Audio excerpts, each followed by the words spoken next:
Magandang araw mga kalingap, shoutout po. Diretso lang po, diretso? Diretso daw. Ito po bahay nyo. Ay kayo na po yun.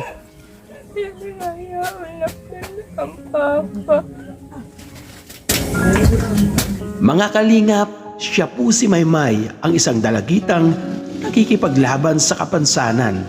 Nakaka-proud ang dalagang ito. Dahil siya ay napaka-reliyoso. Sa kabila ng kanyang karamdaman, siya ay nananatiling positibo.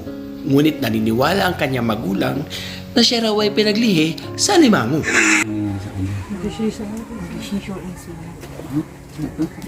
May siya maintenance. Atake sa itabi. Atake naman buwas. Love mo si mama? Love? So pinaglihi daw siya doon sa limango. Paglabas niya, parang ano yung kamay niya, tsaka yung paa niya. Alagaan ko. Mahal na mahal mo siya. Kasi isang anak ko lang po eh. Usman, ang pagpapalang, may kapiling ka. Mga kalingap, huwag po tayong kukurap. Sabay-sabay po natin panoorin ang kwento ng buhay ni Maymay.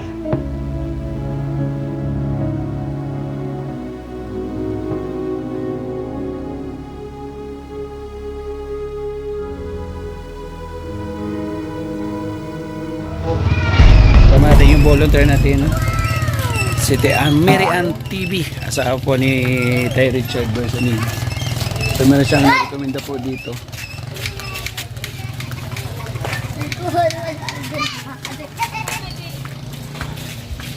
Puntahan po natin ano po yung sitwasyon po nito. Malayo yung lalakarin natin. Malayo lang ka natin. Sa dulo ng patwi. Ah, anong barangay to? Barangay Limbo, Emilda. Ha? Barangay Limbo, Emilda. Limbo, Emilda. Nandahan namin dito din, kanina hindi ba? Ah, dito yun? Ah, Dadaanan dito yung ano yung pumunta doon sa landing pad nang hingi ng tulong. dito, dadaanan natin dito. Ah, taga dito siya. Oh, pala yan. Ay, mga kalingap. Pala yan. Ayun yung karaniwan po na ginagawa ng mga kababayan natin dito. Patanim ng palay kasi taniman po ng palay na lawak. Oh. Ano pala itong barangay na to? Napapagitnaan pala siya ng palayan. Ano?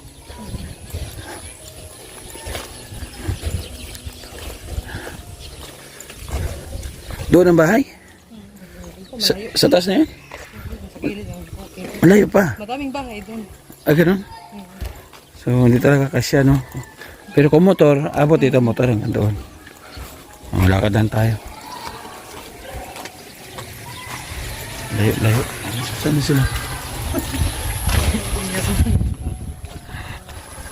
Patahan pa natin. Alamin po natin kung paano tayo makakatulong.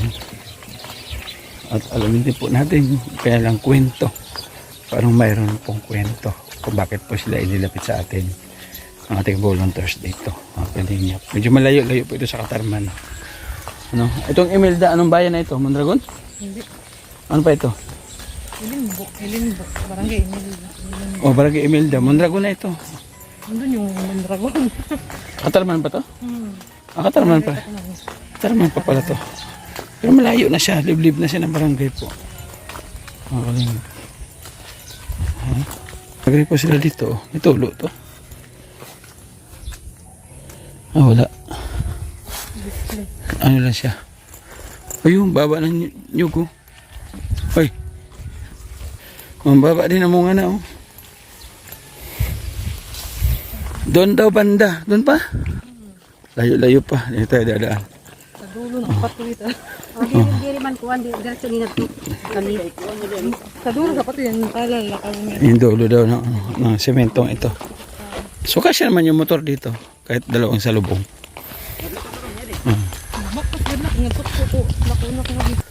Ay, gano'n. Kalingap. Sa kabila po ng aming paglalakbay. Kabilang bundok. Nahinga kami. Kabilang mundo. Kami lang. Nandun yung po iba na iwan. At malayo-layo daw yung pupuntahan. Ah? Mahaba pa palang pato yan. Ganito pa pala to.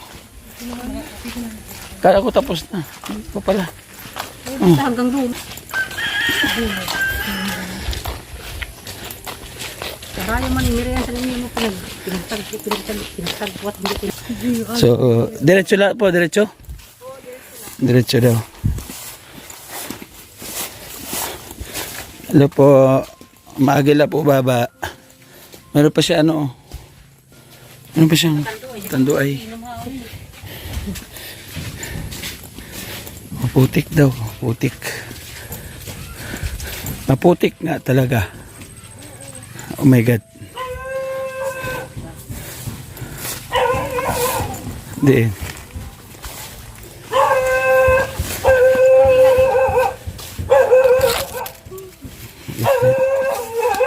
Tigas-tigas daw dito.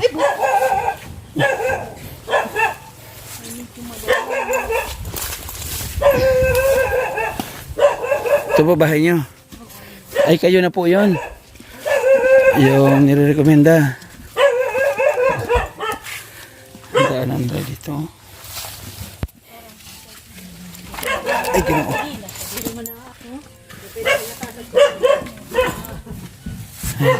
Ginawa pa niya pang ako sa malaki ng kang. Saan tayo?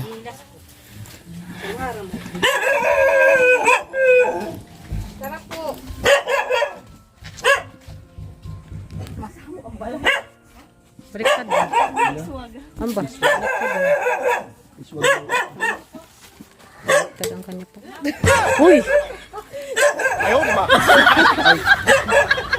Kasama pala. Baliktad ang kanya pagko. Baliktad man na nito. Ito po yung literal po ng pintuan dati. Baliktad ang yung pagkonsan. Magandang araw. Magandang buhay. Siya nag-pray uno Ang hirap ng kalagayan po ninyo. nag-pray siya.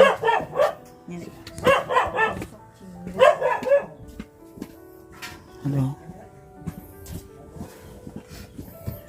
Magpipray ka? Sige po. Si Papa, pero matulog si Papa niya papako sa pagbago yan lang at tuig. Pinahihawalap na ang Papa.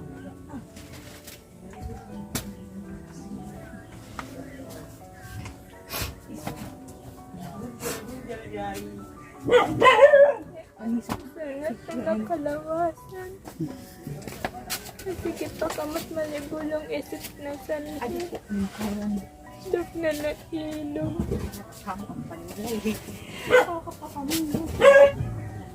Gusto na sila kang papa ko ng mama. Gusto niya palabas. Nagawan dun siya.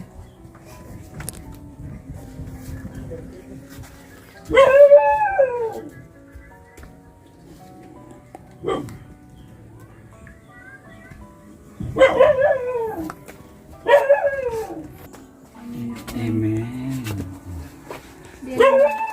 Ang bago ni papa ko na magturo sa kapatatasan. Correct.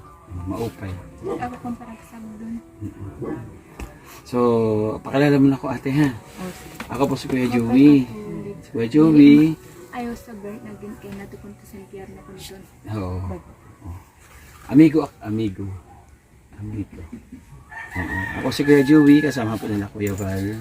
Ang chatting vlogger po ng Amaris Norte. Kaya si Joey taga Samar. So, dito tayo mag-focus sa mga sa Samar para maghanap ng mga deserve po ng tulungan. And then, recommend kami ng babaeng ito. Ayan. Yung babaeng yan. Pawis na pawis. Kilala niyo siya? Banong kanya naman ko kasi. Nandun siya. Ah. Yan ang nangyari sa kanya. Nag-shisho in siya. May siya maintenance. Ano pangalan niyo pala mo? Ako si Bernie Juanito. Ano man siya, si Juana Salina. Si Joanna. Ate Joanna. Kuya Joey. Joey. Amigo ka. Ate Joanna. Ganda ni Ate Joanna. Ang pretty. Kahusay ni mo. Oo. Kahusay sa Ginoo. Na bata. So, anong katang background niya? Juana siya, may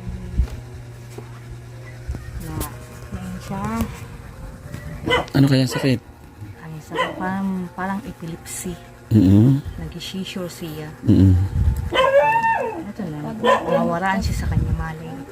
Nawalan siya ng malay pagka nagsisisor. Mga ilan times po sa isang linggo? Kaya iniman niya na yan na siya maintenance. Dahil siya sa ikabulan, dahil duha na latak na yun. Ibig sabihin ngayon may iniinom siya maintenance. Sa 1 month, 2 beses siya nagsisisor. So, waray siya ito siya giniinom kada adlaw. Talaga? Sa kada adlaw siya. Grabe. Atake sa ikabi. Atake niya naman. Atake naman buwas. Sunod-sunod? Sunod ay duha ka busy sa kadlaw. Pero napa-check up mo na siya sa hospital. Ano yung finding sa kanya ng doktor? Apan sa kanya sa doktor, ang CT scan siya, may kung siya bukol sa ulo. Niya kayo man mo kaya, dahil na mo siya hantos, taklo, magagawa kami sugad. Kwarta, may ito na, intaga na lang kami sa doktor, maintenance na lang niya. Maintenance niya. Nadiri na lang siya mag-seizure ko mo. Pero ibig sabihin yung ano yung sa ulo nandun pa, hindi pa natatanggal na maopera. Kaya mo ko lang ano, dahil diri kumay pag-operasyon ba niya. Kaya siya dito na, nag-seizure siya. Saan daw? Sa part ng utak niya o sa ano lang sa ulo? Nandyan yung buko na na-detect ng doktor na pina-check up niyo. So yun yung nagiging dahilan kung bakit siya nagsisisor. Oo, ito na, pagkukuha niya na, nag-seizure siya kaya ito na kanya kunubukol sa ulo, kailangan na opera sa kanya. Yan kayo, bago ko man na, di ko man kaya na operahan, baka. Pinakadok ko ako. Oo. Ilan siya na anak mo? Talaga. Wow. Love mo si mama? Love? Yakap mo si mama. Yakap mo. Pinansi. Ito na, naghatag na ng doktor sa kanya, maintenance na lang. So, yun na lang yung pinang-survive ninyo. Nasabay na sa nabuhay. Yun, sa araw-araw yun ang inom. So, pasalamat tayo at kahit pa paano, yung inano sa kanya ng doktor. Maintenance. Ito na, kala na adlaw, nakaka-maintenance. Kung siya, balik 2 times aga kanya pag matuma siya alas 8 sa aga, matuma siya alas 6 sa gabi. Pag dili siya nakakatumar, halimbawa, naliptan na mo pagbalo-bulong. Sa gabi sila mag-isisyo siya. Pag di siya makatumar. Ibig sabihin yung bumubuhay talaga sa kanya yung gamot na niresita ng doktor. Hindi siya nagbabago na resita? Yun at yan. Yun na kay to ato sa kabihis na balik ko siya kabalyoy. Sabado sa gabi wa siya makatumar. Mag-aga kanya sure. Apos Domingo, mako siya na balyuan. Tapos balik ko siya sa hospital. Ang bago sa doktor sa ako. Hay siya kanya resita. Ang bago ko mala. Duk wala ko kadara ko ang resita niya. Balian kanya la bulong na. Yung sample lang ng gamot. Sample lang. Ano dala mo dyan sa dadara ko sa hospital. pharmacy? Ang sa doktor. Ayaw ko nini patuko kay mo na kanya kuan maintenance. Ibig sabihin, yung niresita niyang bulong pang matagalan, hindi siya yung niresita na for 1 month lang, magbabago na naman o observeran naman. Siya good talaga, mo na good talaga ko na kanya kung maintenance. And then yung pangalawang solusyon, yung matanggal yung bukol sa ulo kung bakit siya nagsisisor. At napansin ko lang, pag tayo niya kanina, iba yung lakad niya. Okay. Kuan siya po, nahimulong po siya sa kinis na luna. Nahimulong. Mulong. Ano nahimulong?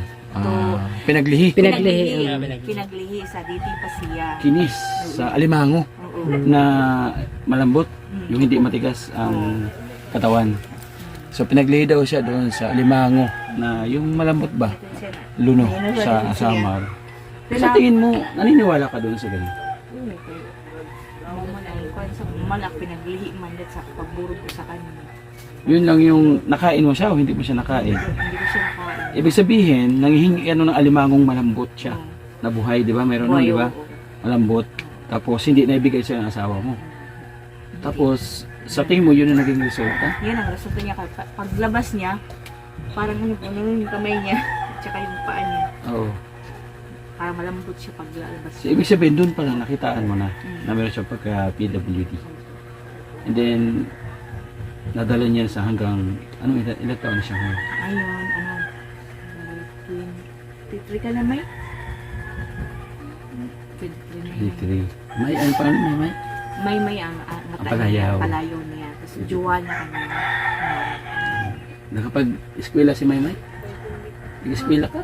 Opo, kwento ko na may kaya palmak na digis Mayo. Anong sabi nila doon sa school? Masasaray, kilay, barihig, asikis, nasugad. Sinasabi nila doon? Opo. Ah. Sige la nira panamay, pabayang kula, kay agaba man ko nabagan ni Papa Jesus. Amen. Babalik man ta ko nito makayon mga padis. Correct. Pero nakagraduate ka ng grade 6? Opo. Nag-grade 6 siya? Ay talaga, high school. High school, waray na siya. Parang gatito na siya. Nagina-attack na siya. Dinak na nangawasan. Kasi ginapakahamot, isip kinasanhi. Mali pinangangagiam pa. Pinangagian na. Kaya bago sa doktor sa may... Parang nag-iiba yung, pag tinanong mo siya, parang nag-iiba yung, Oo. ano Bago siya? sa doktor na sa akin, siyempre ko na kayo, sige, kanya attack. Parang may masusubaran mo ko na kanya. Kiwang, parang mag-iiba. Kabila. Mag-iiba kayo. Tungod kabila. Bukto tumarap. Ibig sabihin, nandun sa gamot niya, yung side effect, nag-iba yung isip niya. May busy, nag-iiba kanya isip. Hindi mo siya makuha na hindi mo siya maawat. Ano tayo karuya. Yung epekto ng gamot sa kanya. Sa di pa siya nagtutumar. Sa dyslexia. Normal na. Parang pag kinausap mo, maayos naman sagot. Yan na siya. Sige niya tumagay. Naman na kayo na. Hindi siya Di ba matak. paano yun? Nagagamot nga siya, tapos gano'n naman yung isip niya. Parang masakit din para sa atin. Parang hindi rin matanggap. Di ba? Kung hindi naman siya iinom, normal yung isip niya, aatakihin naman siya. Kung baka wala kang paglalagyan. No? Sabi ko nga sa doktor, Dok, pwede din ko napatumarin para sa kung kada naman laad lang ito. Ang bago sa doktor sa kundi, pwede ko na kayo mapunuan kanya, nakakawa sa kanya sa Supervisor. Oo. Kung ipatok mo ko nito, kada din mo siya sa mga bata. Pag pinitigil mo. Kaya dun, Hindi ka masyado marunong Tagalog. marunong, Ha? marunong kaya. Oo, mga Tagalog yung mga viewers natin. Marami tayong mga sponsor about sa medical na nag-forward na sila sa ibang bansa. So halos yung iba hindi na nakakaintindi. So balik ganun ang nangyayari sa kanya. Yung sa gamot na ng Sa gamot na mabawi na talaga. Kung halimbawa nagtuloy-tuloy yung nag-referral sa inyo dun sa Tacloban, sa tingin mo magkano gagastusin para maoperahan yung sakit? Hindi ka sinabihan ng doktor? Hindi ka itong gagastusin? Ano, sabi niya, magpa-pangkalan sa Tacloban, check up daw. Kung ano daw, ano pa sa ulo niya. Ako baga inupiran ka ng doktor na panibagong proseso, step 1 ulit sa Tacloban. Kung ano yung pwedeng ano. Kung baga wala kang zero idea ka kung magkano magagastos. So, ako danas ko, no? Kasi meron ako na vlog dati sa diet, no? And then may tumor siya sa ulo, may tubig. Yung kanyang ulo.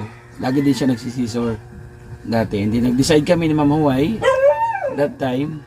Nag-decide kami na proceed. So, laban kami. Laban para sa bata. No? Napakagandang bata din yun. Isang tumatak din sa channel ko yun. Talagang pinukusan ko siya gabi, araw. Nandun ako sa hospital, punta ako doon. Lahat ng kailangan na doktor, bigay. Maraming proseso. Ang laki ng gastos po ni Ma'am Huway. Doon sa MIR lang, kulang-kulang 200,000 yata yung pinadala sa akin. And then hanggang sa dulo, sa operasyon ng bata, kasama namin, yung binayaran ko po doon sa hospital, nagpadala sa akin na mahigit 700,000. So doon ako nakahawak ng pera, ganun kalaki, para ibayad doon sa hospital. Kulang-kulang 1 milyon po yung totaling gastos ni Ma'am Huway para matanggal po yung tumor, yung tubig sa ulo ng bata. So ganun po kalaki, hindi po biro. Sa kasamaan palad po, naopera po, sa kagandahan palad po, naopera yung tumor, natanggal, And then pagtapos ng operasyon, sinama yung bata doon sa kwarto. Nandun yung mga pamilya niya, tipon-tipon. Masaya sila, lahat. Lola, mga kapatid, niyakap sila. Tumatawa yung bata. No? And then, paalam kami umalis. Pagdating sa hagdan, sumigaw yung nanay. Nagsisure na yung bata. Dire-diretso na. In 24 hours, binawian ng buhay. Yan ang nangyari. Malungkot. Kasi hindi na kaya siguro yun. Sabi nga ng mga iba sa akin, pag mag-report na lang, mas mabubuti na lang. Yung may iniinom na lang siya. O sa akin, hindi naman ako sa nanakot. Base lang sa experience ko. Pero meron naman sa successful. Kasi yung tapang yung lakas ng yung resistensya ng bata ba. Kumbaga nilalabanan lahat ng mga gamot na pinapasok sa katawan. Nilalabanan ng kanyang immune system malakas. Pero siguro ko sa para na rin siguro ganun. Yung proseso talaga hindi po biro. Malaking pera ang kailangan para matanggal yung bukol sa kanyang ulo. So ilang taon na yun nararamdaman niya na ano? Mula nung grade 6 pa siya. Mula grade 6 hanggang ngayon. Doon mo siya nakita na nagsisisi. Nagsisisyo siya. Grade 6 siya. Nagsisisyo na siya. Sabi niya, kalingap kanina, nakapag-elementary daw siya, from grade 1 to grade 6, pero tinutokso daw siya doon, binubuli daw siya sa school nila. Na, paano yung lakad? Ano sabi niya? Yung paglakad niya, daw pilay. Pilay. Pero nakakatayo siya, no? Tayo yung lakad niya. Hindi siya yung katulad na ibang lakad na ano. So, pero dito sa bahay, hindi siya nakakagawa. No? Hindi. Puro sa akin po. Ano yan, laba, pagligo, ako nagpaligo sa kanya. Hindi naman pwede na iasa ko sa nagpaligo. Kasi isang beses ako naligo siya, gumano siya. Nanginig siya. Kaya ako nagpapaligo no. Kung pinapaligo ko sa kanya, mainit. Hindi Lagi pala- ko lang mainit ang Hindi pala ano, hindi pala basta-basta na mawali ka sa kanya ng ilang oras. Gano'ng kahirap na mag-alaga katulad ni Ate. basta basta ayun, malakas pa ako, alagaan ko siya hanggat makakaya ko, alagaan ko. Tanda siya, alagaan ko Mahal na mahal mo siya. kasi isang anak ko lang po eh. Tapos kulitin datamay ak kaya gaba. Mm. Ang mga pera katulik. Anong trabaho ng asawa mo, Ate? Mr. Father naman to yung yung mister ko. Hindi niya tatay. Kasi yung ama niya, hindi naman sa kanya nag-ano. Kahit sustento, hindi nang bibigay. Yung ama niya. Is the father na niya ito. Mr. Father naman, siya na, naghabal-habal. Buti tanggap naman siya. Ay, tanggap naman siya. Mabait naman. Mabait naman yung asawa ko. Wala siyang pamilya na una. Nung... Mayroon siya isang anak doon sa Maynila. May asawa naman niya. Malakas ang kita ni Mister. Wala na kayo. Minsan malakas, minsan hindi. Basta makabili lang kami ng gamot niya. Pagkain namin. Wala pa kayo anak? Wala po. Kuya? Ay, bago pa lang kayo. Bago pa lang ngayon, mga 2 taon pa lang. Ang tagal mo rin. Hindi rin luma. So ngayon, ano yung pwede namin maitulong po sa inyo? Ano po yung pangangailangan ninyo pwede namin maitulong po sa inyo? Ano ko lang, sana hindi ako ng tulong sa araw-araw ng gamot ng anak ko. At saka, vitamins niya, kasi nagbabavitamins siya. Hininto ko lang kasi hindi ko kaya. Mm. Yun lang, yung gamot ng anak ko sa araw-araw. Na, mabili ko araw-araw kasi yung gamot niya ngayon, nabibili ko 25 sa, pero yung yung gamot niya, yung mamahalin, 75 yung isa. Hinahanap ko lang yung namura lang muna. 75. Ibig sabihin po may 500 ka, 5 piraso lang.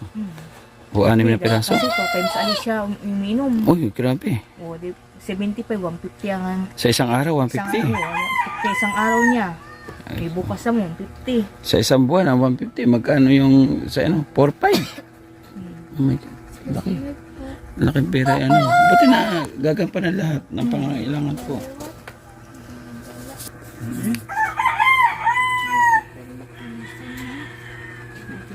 Ano siya ng Vicks? Oo, para di siya malipingaw pa yung mga kumalado kay sadto damo kanya mga gamot-gamot niya, mga kabote, mansanilya, ipikasin, dami. Binawal sa doktor, sabi ng doktor, pwede na lang siya Vicks lang. Pag mga sakit ng ulo niya, pag mo lang gaganyan, lagyan mo ng ilong niya. Yun na lang niya, niya. Saan ka natutulog? Dito, kami natutulog. Kasakay dyan. Opo. Pag ganun. Oo, pag ganun. Dito siya, dito ako. Na ano ko. Ha? Ako naabat. Di mo nararamdaman?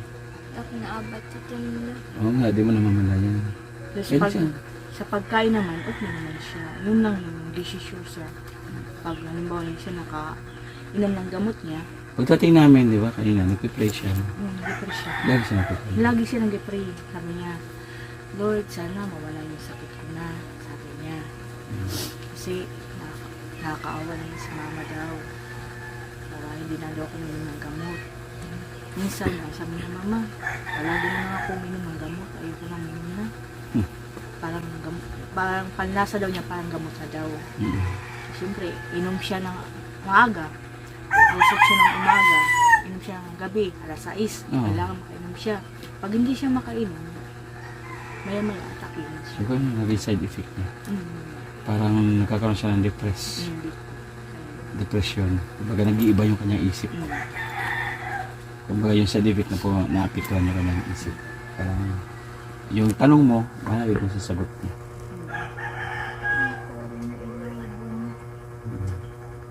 Anong nakikita mo sa kanya pagka anong nararamdaman mo pag nakikita mo siya? Yata. Parang durog yung puso ko. Nanalangin na lang ako sa kanila na sana mawala yung sakit na. Bata pa siya. Dapat nga yan ito nakatapos na ito sa pag-aaral. Kasi yung mga kabatch niya, tapos na. College na siya. Yung college na. Ilan taon na siya ngayon? 23. College na talaga siya. So ngayon meron ako pa unang tulong dito. May bigas. May bigas muna kami ha. May. Si May pabigas ba? Oo. Pasensya ka na muna May ha. Ayan. Maraming salamat. Marunong ka magsaing? Hindi. Marunong ka magtugon? Alam ko po apag sabaw sa itong pagbukasan mo ng tungkol didi. Didi. Very good. Pagtulo, Pagtulo, didi na sa. didi na siya. Opo. Yung sukol kasi niya pag pinong. Pag gano'ng kadamo ang sinasain nyo araw-araw? Pag sa ito nga, didi la ito. Didi na. Oh, very good. Paano pag rice cooker? Maaram ka. Diri ka nag-rice cooker? Wala ka rice cooker? Kuwan na sa Wala kalan pa siya nila. ng rice cooker. Bigyan kita pambiling gamot ninyo. Tino ko kung may pera pa ako dito. Wala na yata eh. Ipan mo, May. Ipan mo. Ipan mo. Ikot ni Goro. Tiga-tiga mag-ihip. O, bigyan kita pambiling gamot ninyo. Bili daw ng gamot ni May. Natarokon ko lang kung Hindi, ibili mong gamot. Ibili mo gamot Huwag mo na. tirukon. No? Oo. Malukit niya yung gamot niya. Oo. Pagmamahal yan, galing yan kay... Kanino? Kay Ate Nili. Hatag ni Ate Nili. Ada siya nanonood sa atin, oh. Oh, ito naman hatag ni Ate Vic Jones. opo, salamat po. Sabi ni Ate Nili, kantahan mo daw siya. Ano kanta mo kay Ate Nili? Sa naghatag siya kwarta. Ano kantahin mo sa kanya? Ang baka bawal mo na napapakuno ka kopyan na tila sa lalat na kabataan. Oo, ipapabawal daw ang pagkanta. Kaya sa pagbalik na lang natin sa susunod, ano? Pagbalik na lang mo. Okay. Oo. Kaya ako nahatag ng kwarta. Oo. Basta pagbalik na mo, magkanta ka ha. O si mama na lang magkanta. Ako kat. Ikaw, oo, siya talaga. Imbabawal ko muna kada kopyan sa Dayna. Oo. Mga ibang relihiyon. Oo. Kaya susunod, di na pagbawal. Pag unato. Uy, pagka di niya kanta rason, na. bakanta ka. Opo, pero di ko lang ako nagbusos. Uuwi na ila ha. Opo. Oo. Say thank you to Ate Beth and Ate Nelly. Thank you po. Salamat sa ating nabulig. Pagbalibunong sa Maraming bata. salamat po. Mm. Bawat Pasko, may dalang himala. Malakas mang ulan, ito'y titila. Bumuhos man ang pagpapalang. May kapiling ka, nangungunila.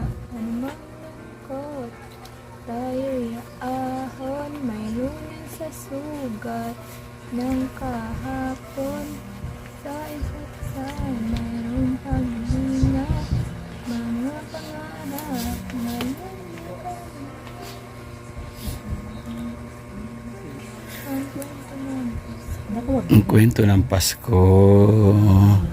Medyo na kanya karang tao, pero may nagpapatukar akay mo. Mamansa ko yung papatukar-tukar para malibang akay niya isip. Ikaw nanay, tanongin kita. Ang wara na kanya sakit. Nandili na siya magbulong. Mamalaki na request na sa araw ng Pasko. Mawara na kanya sakit na. Hindi na bumalik po. Ano yung makangaro magsama na Ginoo. So, pray lang tayo ha. Dasal lang tayo ha. Mag-pray ha. Always pray para bigyan tayo ng blessing ni God. Masakas ng amay na manada ka sa mga langit, pagayaw ng imong ngaran, kanyo mo sa amin, imo ginhadian, ipasanadan imo pagbuot ni santuna, sugan mo Sa langit. Tantagan mo kami niya sa karan-an namo sa kinaadlaw, pagwadingan amon mga sala, suga sa pagwarana mo sa nakasala sa amin. Amen. Share mo kami bayaan na sila kami pagdaan sa mga panulay, kundi pawi kami sa makaraan. Amen. Amen. Mahilig siya mag-magic. Mahilig siya mag-pray. Nay, ang sabi ko, ano magpapasaya? Umiyak ka naman. Maghimaya ka maayay. Iyak na ako. Yun lang palagi na. Bago ako matulog, yun talaga pinipray ko sa araw-araw na. Holy Mary, Mother of God, we bless you, Mr. Lord. Amen. Amen. No. Pilipino Masitams ka, maghimaya ka Maria, puno ka sa grasya. Waray man yun. Babae nga tanong mo dahil at imano kasi Amen. Amen. Santa Maria, Reko sa Diyos, ampo kami sa magpakasasala, Mga mga sa oras ng Diyos, kamatayan. Amen. Okay. So, ate, thank you ha. Salamat po. Oo. Sana makabalik kami dito ha. Ulit ha. Salamat sa bulig sinsini po. Ay, malit na bakit. Kayo. Thank you. Amigo tayo ha. Amigo. Si Kuya Joey. Ay, nag-bless siya. Kuya Joey ha. Salamat po kaya Joey. Welcome. Bye-bye. Salamat. Ay, Ginoo mga kalingap. So, ito. Kakaibang kwento po ang ating vlog ngayon. Proud ako kay nanay, no? Kumbaga, hindi siya napapanghinaan ng loob bagkus nandun pa yung kanyang positibong pananaw na pag-asa doon sa kagalingan ng kanyang anak. Diba? Laban lang tayo. Dito tayo. Tuloy-tuloy lang. Kahit anong pagsubok sa buhay natin, lahat yan may mga solusyon. Diba? Ida nga, pag may problema tayo, huwag na natin dagdagan ng isang pag-problema. Bagkus pag-aralan natin at hanapan natin ng solusyon kung paano magagawa po ng paraan. So, Salamat po kaya Joey. opo, welcome po. Pero pag may nagtulong, babalik kami ha. Oo, pero pag may pagkakataon po na meron tayong pang-update, babalik po ako dito at mag-update po ako. Pasensya na po ha. Mga putik. Maputik nga po talaga dito mga kalimut ng daanan. 1, 2, 1, 2, 1, 2. 1, 2. So thank you po mga kalingap kay Ate Nili at kay Ate Bit Jones. Salamat sa inyong tiwala at suporta. Kahit pa paano nakakapag-abot tayo ng kunting tulong sa ating mga kababayan sa kaparaanan po ninyo. Inyong tulong. Kaya Kuya Val, patuloy po natin suportahan. Kalingap pala Batiad na vlogs. Dire-diretso po ang pagtulong. Ang kalingap na ito inyong likod. Joey Dagat, ang ambassador po ng Samar. Na nakandang puntahan. Yung mga ganitong klaseng kababayan po natin na nangangailangan po ng tulong. Ayan, support po ninyo. Eda Condor, ating ambassador, ating Jakarta Moreno members, si Yansky TV, yan, si Limix TV, supportan po natin. Kasama ng mga volunteers. Ating Mary Ann TV, support po natin mga kalingap at iba pa mga volunteers po natin. Yung ating kapartners, family sponsors, andyan po, nagkaroon sa ating screen. Patuloy po natin pinasasalamatan yan kasi nakatakot. Patuloy po natin pinasasalamatan yung ating kapartners, family sponsors na naging bahagi po yan ng ating paglingap dito po sa Samar. Babay muna mga kalingap. God bless. Kita-kita po ulit tayo sunod po natin ang vlog.